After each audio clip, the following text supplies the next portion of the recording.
Praise the Lord. Today we shall read Deuteronomy 28 verse 13.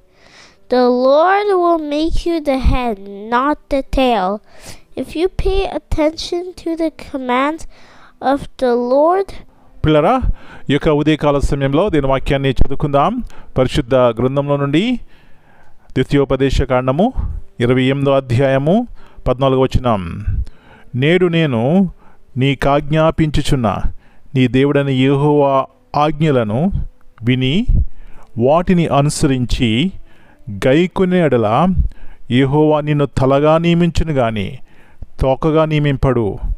నీవు పైవాడుగా ఉందువు గాని క్రిందివాడుగా ఉండవు. యేసుప్రభువారి అతి శ్రేష్టమైన నామంలో మీ అందరికీ శుభములు తెలియజేస్తున్నాను. మరి యొక్క శ్రేష్టమైనటువంటి ఉదయకాల సమయాన్ని బట్టి మొట్టమొదటిగా మరి దేవునికి కృతజ్ఞతాస్తులు చెల్లించుకుందాం.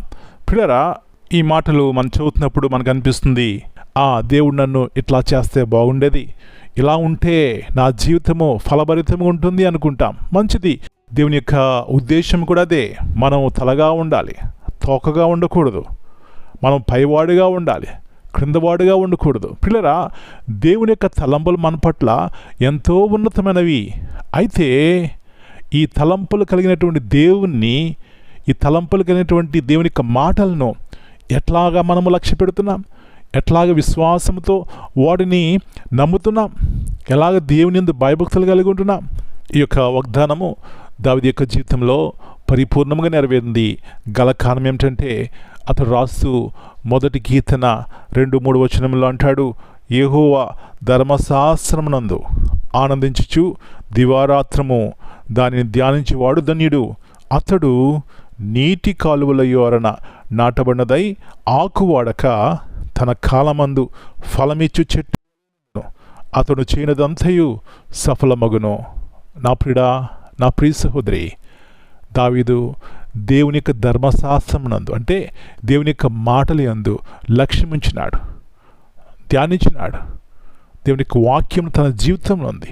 ఆ వాక్యపు వెలుగులో నడిచి తన యొక్క జీవితం అంతా కూడా ఫలభరితంగా ఉంది.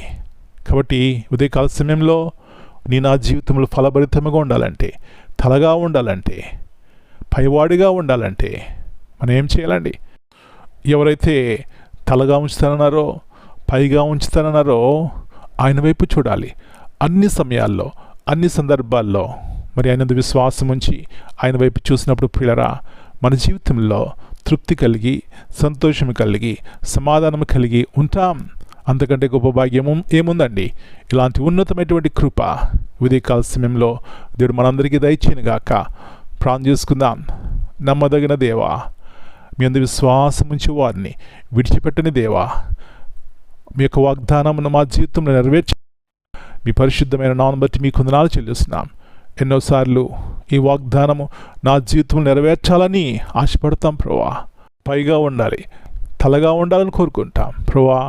మీ యొక్క ఉద్దేశం కూడా అదే. కానీ ఎన్నోసార్లు మా అవిధేయత, మా అపనమ్మకము, మా విశ్వాసము, మా పాపము మీ ఉన్నతమైన ఉద్దేశములకు అడ్డుబండ్లుగా ఉంటున్నాయి. కాబట్టి వాడి యందు జయం పొంది మీ వైపు చూసి నాయన మీ యొక్క ఆశీర్వాదములు మేము మా కుటుంబంలో పొందుకోవడానికి సహాయం చేయమని ఆత్మీయంగా, శారీరకంగా ప్రతి ఒక్కరిని బలపరిచి నాయన కుటుంబాల్లో నెమ్మది దయచేయమని యేసు ప్రభువారి అతి శ్రేష్టమైన నామమును బట్టి ప్రార్థన చేస్తున్నాను తండ్రి. Amen. God bless you all. My dear brothers and sisters, greetings in the precious name of our Lord and Savior Jesus Christ. Here in Deuteronomy 28 and verse 13, this verse highlights God's promise to elevate those who faithfully follow His commands, placing them in positions of influence and not of limitation. Amen.